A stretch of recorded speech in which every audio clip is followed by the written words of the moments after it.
Liverpool pushing to sign the RB Leipzig midfielder Dominik Szoboszlai before his £60 million release clause expires at midnight this evening. So therefore, in a way, time is ticking.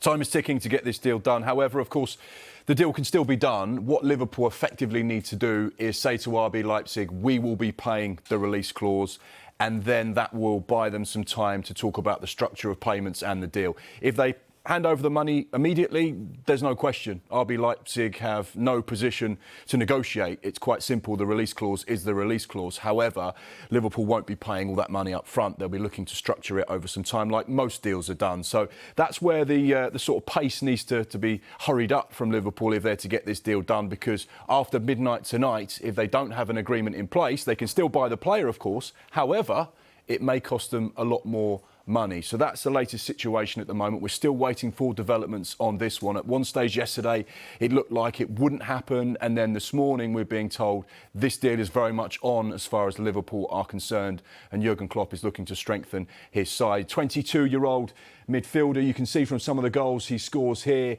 he does not just offer goals, but a real physical presence. He can play on the left, right, through the middle, or as a number 10. He scored 12 goals in 58 appearances for club and country last season. In the Bundesliga, in 31 appearances, he scored 6 goals. Crucially, 8 assists as well. So he's definitely more about providing to others than getting goals himself. One thing I will point out as well, not only has he scored in the Champions League, he's got a couple of red cards. So a fiery temperament for a 22-year-old, but certainly would bring something very different to what Jurgen Klopp's side currently have. He's also a hungry international as well, and he fits the profile of the type of player that Liverpool would like to sign. So, yeah, definitely one to monitor and watch, particularly between now and midnight. And also, when you talk about Liverpool and RB Leipzig, they've done a deal for Fabio Carvalho, who is going on loan to RB Leipzig. Of course, he only joined Liverpool last year for £5 million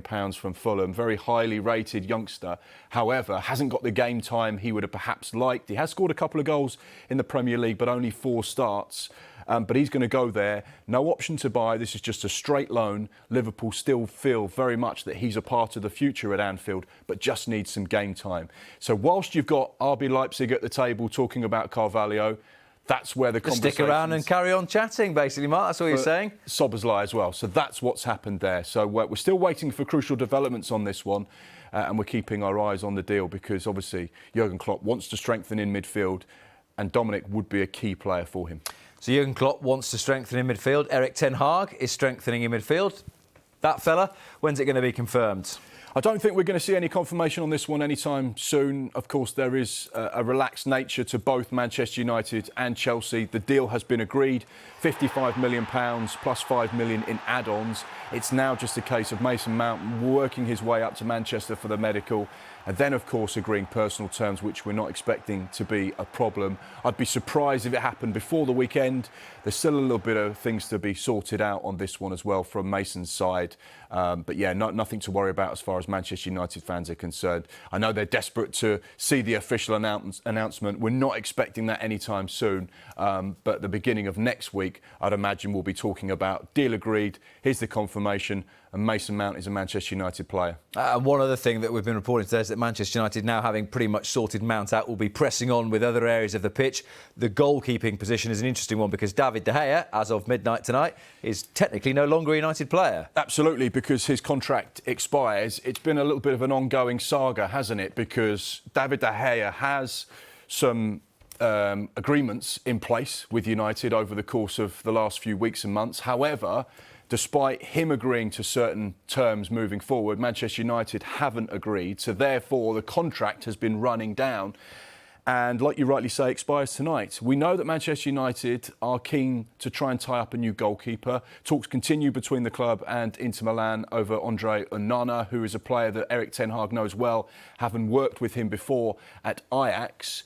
So that is definitely a situation to monitor. We believe that things are moving forward with pace with regards to Onana. But of course, the David de Gea situation is another one to monitor. Very well played at Manchester United. He's been their player of the season a number of times over the last few years. But are his days at Old Trafford coming to an end? Certainly feels like that might be the case. and this weekend could be crucial. But like you rightly say, De Gea out of contract at midnight, and he's a free, so can go anywhere.